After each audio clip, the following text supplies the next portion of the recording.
Guys, this is Mr. Joshy J, and in this video I'm going to talk about why Nikita Mazepin and Nicholas Latifi need to improve on their performances in Formula 1. So, ever since the season has started, Nikita Mazepin has spanned quite a few times, and some people already nicknaming him Mazepin, and also there's a website called When Did Mazepin Last Spin.com or something. Latifi, he's been in the sport for a couple of years now, and his performances need to improve big time. You know, he gets out-qualified by George Russell in every qualifying session. I mean, you saw this weekend, Russell was tantalisingly close to getting that Williams into Q3, but that Williams has still got really bad race pace. Mick Schumacher, so far, has been outperforming Nikita Mazepin. Mazepin is just, wow. I mean, so far he looks out of his depth, and so does Nicholas Latifi. Both of them, their confidence just looks so shot. Nicholas Latifi, he had a decent race in San Marino, but this weekend, back to being awful again. He's absolutely terrible. Haas, I know they're going to be struggling this year, but Nikita Mazepin is just, he's under real pressure to perform already. Otherwise, I can see him possibly being replaced. To me, Callum Milot should be in that car anyway. Nikita Mazepin, the only reason why he's there is because of money, you know, like because of sponsors and that. But yeah, Latifi and Mazepin are out their depth. And if Williams and Haas are hoping to score points, say, in an odds race where a lot's happening, they need two drivers who can score them points.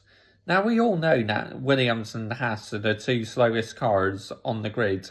Haas the slowest this year, but Mick Schumacher still found a way of finishing ahead of Williams. He's in a horseshit Haas car and he finished ahead of Williams in the Grand Prix. That is absolutely unbelievable.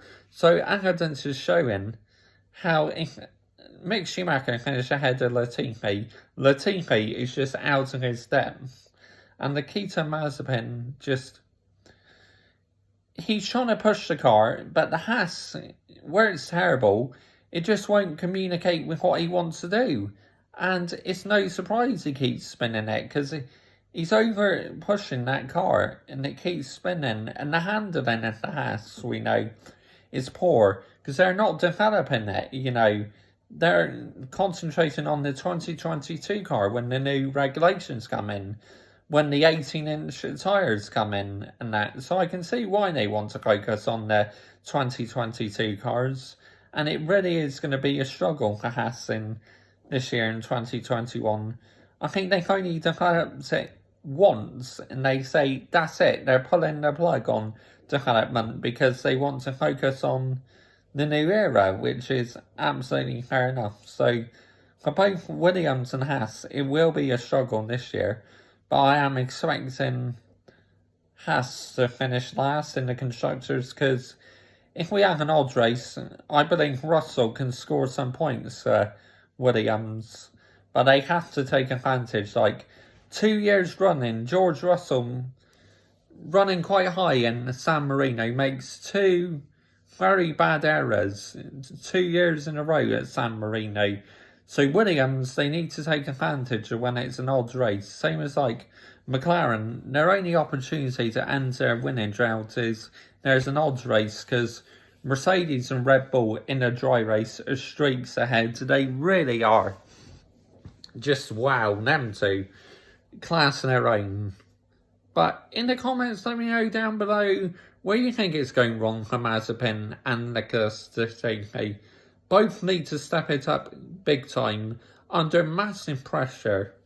I'm not saying get rid of Mazepin yet, because it's only his first year and he needs time. But this is Latifi's second year, and to me, he is still struggling like anything, and it does not give a good reading for Williams or Haas.